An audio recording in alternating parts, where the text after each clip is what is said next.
ನವಣೆ ಒಂದು ಅದ್ಭುತ ಆಹಾರ, ಸೂಪರ್ ಫುಡ್ ಅಂತ ಹೇಳ್ತಾರೆ. ಅದು ಯಾಕೆ ಅಂತ ಇವತ್ತಿನ ವಿಡಿಯೋದಲ್ಲಿ ತಿಳಿದುಕೊಳ್ಳೋಣ.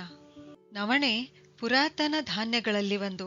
1960ರ ದಶಕದಲ್ಲಿ ಪ್ರತಿಯೊಬ್ಬರ ಆಹಾರದ ಭಾಗವಾಗಿತ್ತು. ಇದರ ಕೃಷಿ 8700 BCಯಲ್ಲೇ ಚೈನಾದಲ್ಲಿ ಪ್ರಾರಂಭವಾಗಿರಬಹುದು ಅಂತ ಹೇಳಲಾಗುತ್ತದೆ.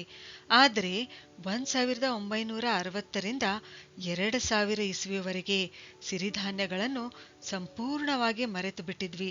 ಇದಕ್ಕೆ ಕಾರಣ ಹೈಬ್ರಿಡ್ ಗೋಧಿ ಮತ್ತು ಅಕ್ಕಿ ಬಳಕೆಗೆ ಬಂದವು. ಆದರೆ ಈ ಗೋಧಿ ಮತ್ತು ಅಕ್ಕಿಯ ಸೇವನೆ ಹೆಚ್ಚಾದಾಗ ಗಂಭೀರ ಕಾಯಿಲೆಗಳನ್ನು ಕೂಡ ಎದುರಿಸಬೇಕಾದ ಪರಿಸ್ಥಿತಿ ಬಂದಿದೆ.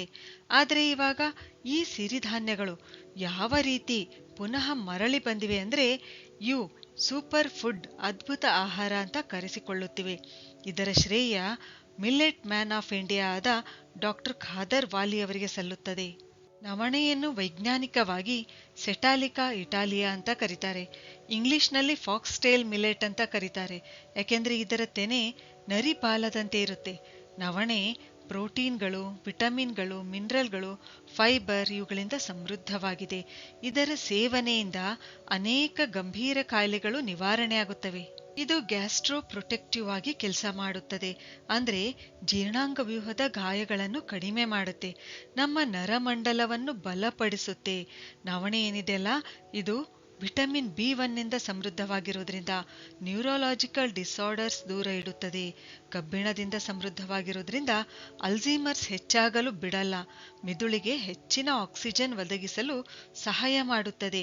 ಕಂಪವಾಯು ಅಥವಾ ಪಾರ್ಕಿನ್ಸನ್ ರೋಗವನ್ನು ಗುಣಪಡಿಸಲು ಸಹಾಯ ಮಾಡುತ್ತದೆ. ನವಣೆ ಬೆಳಗ್ಗೆ ಸೇವಿಸುತ್ತಾ ಬಂದ್ರೆ ಥೈರಾಯ್ಡ್ ಸಮಸ್ಯೆ ನಿವಾರಣೆಯಲ್ಲಿ ಕೂಡ ಇದು ಸಹಾಯ ಮಾಡುತ್ತೆ. ಗರ್ಭಿಣಿಯರು ನವಣೆ ಸೇವಿಸುತ್ತಾ ಬಂದ್ರೆ ಮಗುವಿನ ಬೆಳವಣಿಗೆ ಚೆನ್ನಾಗಿ ಆಗುತ್ತದೆ. ಕಾರಣ ಇದರಲ್ಲಿರ್ತಕ್ಕಂಥ ಥೈಮಿನ್. ಅಷ್ಟೇ ಅಲ್ಲ, ಮಲಬದ್ಧತೆ ಉಂಟಾಗಲು ಬಿಡಲ್ಲ. ಪ್ರಸವ ಕೂಡ ಸರಳವಾಗುತ್ತೆ. ಅದಕ್ಕೆ ನವಣೆಯನ್ನು ಸೂಪರ್ ಫುಡ್ ಅಂತ ಹೇಳೋದು. ಮತ್ತು ಇದು ನಮ್ಮ ಡಯಟ್ನಲ್ಲಿ ಕಂಪಲ್ಸರಿ ಇರಲೇಬೇಕು. ಆದರೆ ಇದನ್ನು ಸೇವಿಸುವ ಮುನ್ನ 6 ಗಂಟೆಗಳ ಕಾಲ ನೆನೆಯಿಟ್ಟು ಆಮೇಲೆ ಇದರಿಂದ ಆಹಾರ ತಯಾರಿಸಬೇಕು. ಅಕ್ಕಿಯಿಂದ ನಾವು ಹೇಗೆ ಆಹಾರ ತಯಾರಿಸ್ತೀವೋ ಹಾಗೆ ನವಣೆಯಿಂದ ಕೂಡ ತಯಾರಿಸಿ ನಾವು ಸೇವಿಸಬಹುದು. ಆದರೆ ಬಾಣಂತಿಯರು 1 ವರ್ಷ ಕಾಲ ನವಣೆ ಬಳಸಬಾರದು ಅಂತ ತಜ್ಞರು ಹೇಳುತ್ತಾರೆ. ಇದಕ್ಕೆ ಕಾರಣ ಏನಂದ್ರೆ ಇದು ಎದೆ ಹಾಲು ಕಡಿಮೆ ಮಾಡುತ್ತೆ.